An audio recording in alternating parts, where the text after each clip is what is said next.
Hey guys, welcome back to Infidelity Stories. Make sure like and subscribe to the channel for more spicy stories. Now, let's get into story video.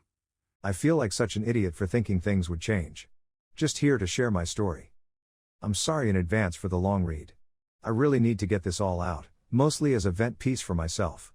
But please, if you find yourself questioning what you should do after you've found out your partner cheated, read this full post. I don't want people to be as hurt as I am right now. Don't make the same mistakes that I did. I broke up with my girlfriend this week. We met online when we were both in high school, her in the Midwest USA and myself on the East Coast. We'd been friends since 2016, dating since June of 2020, and moved in together here on the East Coast in December of the same year. Not only was she my significant other, but I genuinely considered her my best friend and the person I was meant to be with forever. For the entirety of our relationship, we had no issues. I'd had toxic relationships in the past, but this one was such a breath of fresh air. We both had issues with ourselves, but were very open about communicating and helping each other work through personal stuff. It really was great while it lasted. But, around April of 2022, I noticed something change.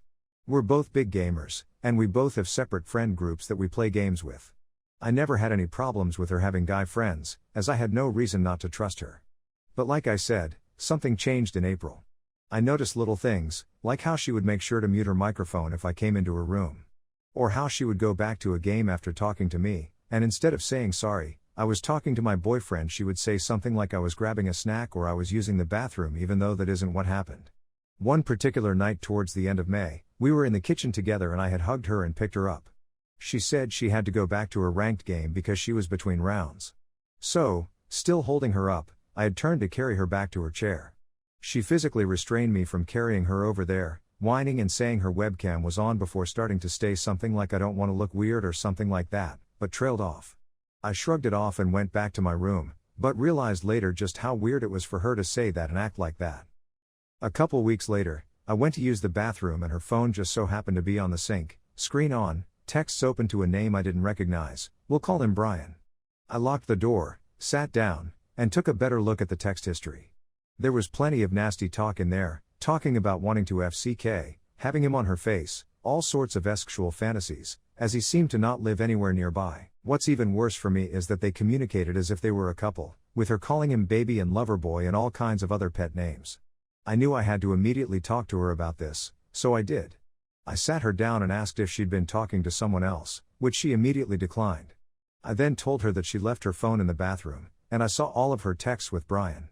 She broke down right then and there, admitted and apologized heavily, saying she'll stop talking to him. Claiming that she loves me, not him, that their relationship means nothing. I basically said that I needed a little break to think stuff over, but we ultimately ended up staying together. She talked about starting therapy to talk to someone about her issues, and based off of where our conversation ended that day, I felt she was genuinely sorry and would work to fix this for us. That was where I effed up the first time. Fast forward to a month later.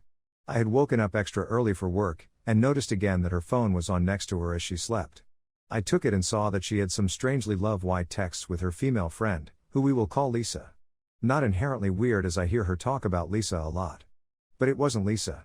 I had made a mental note of Brian's phone number when I saw the text the previous month, and Lisa's number matched up exactly. My girlfriend had changed Brian's contact name to someone she knew I wouldn't question that she was texting.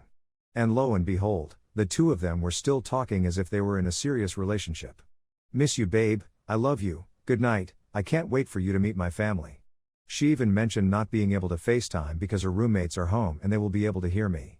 Just the two of us live together in the apartment. So she's lying to this guy too, he has no idea she's in a relationship. I waited until we were both home from work that day to bring it up. I didn't explicitly say that I saw her texts, but it was heavily implied. I asked her if she was still talking to Brian, and she said yes. She said it's been hard finding the time to tell him, and she said she would do it right away. I told her that as long as she held herself accountable, i.e., tell Brian the truth, talk to her family about what's been going on, and actually look to start therapy, then this is something that can maybe be worked through. That, of course, was my second major mistake. Immediately after this conversation, she went out to sit in her car to talk to Brian about how she's in a relationship and can't be talking to him anymore. She then called her sister, spoke to her about the situation, and then called both her mom and dad to attempt to fill them in as well. Though, neither parent picked up. She said she would try again the next day, but never ended up calling either of them about it to my knowledge. At the time, I thought that since she'd allegedly cut off Brian and spoken to her sister, she's at least making an effort. I tried to put the situation behind us and focus on the future, as our apartment lease was due to end within a few weeks and we had to figure out what our next plan of action was as far as our living situation. Here's where I made my biggest mistake. My parents, knowing that we were in a rough place financially, offered us to come stay with them for a few months so we can save some money. We took them up on the offer and moved in at the very beginning of September. Since our last conversation and into September, our relationship seemed to be doing really well again. She seemed to be more honest with me than ever, inviting me to come say hi to her friends on Discord while she was in a call and things like that. But of course, in the back of my mind I had that feeling of distrust planted that wouldn't go away. She also repeatedly talked about starting therapy, but never actually did.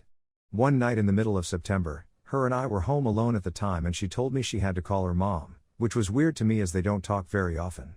She went out to her car to talk to her, and was out there for over 2 hours. When she came back in, she had clearly been crying.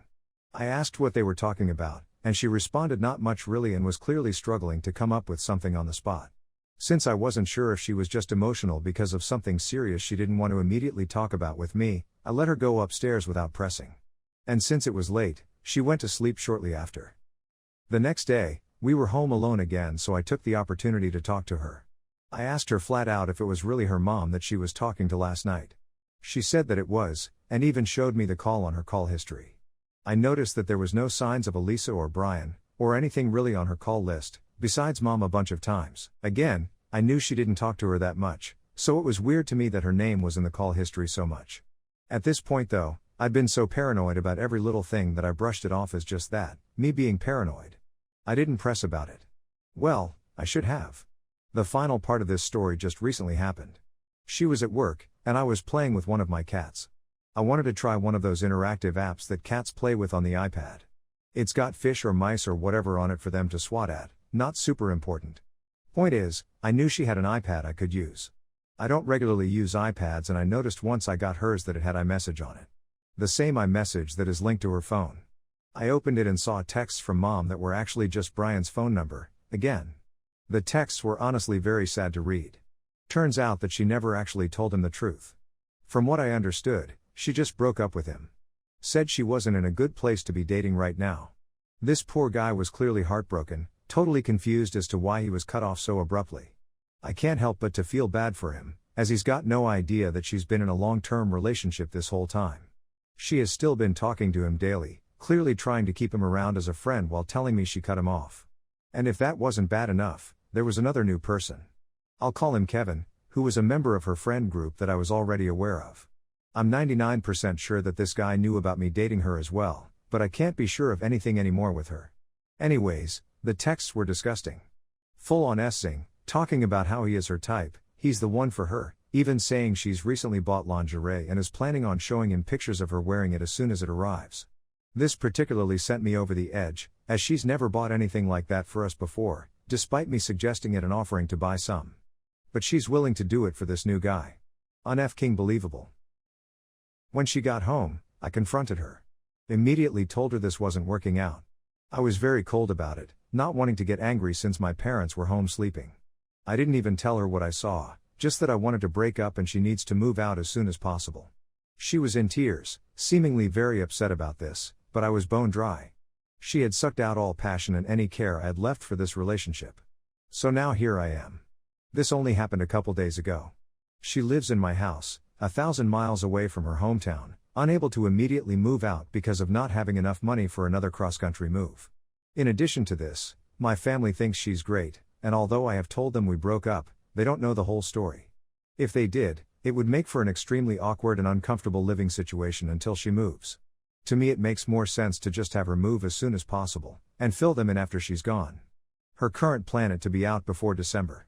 And all of this could have been avoided if I wasn't a f-king idiot by believing that she could change. To the people in a similar situation, don't do what I did. Your partner cheated once and they will cheat again. Maybe not today, maybe not tomorrow, maybe not this week, month, year, whatever. They will cheat again. And to everyone else, thank you for reading. Again, this is mainly a vent for me, but please, if you have any input or suggestions, anything at all, let me know. Having more people to talk to right now would be great, especially people with similar experiences.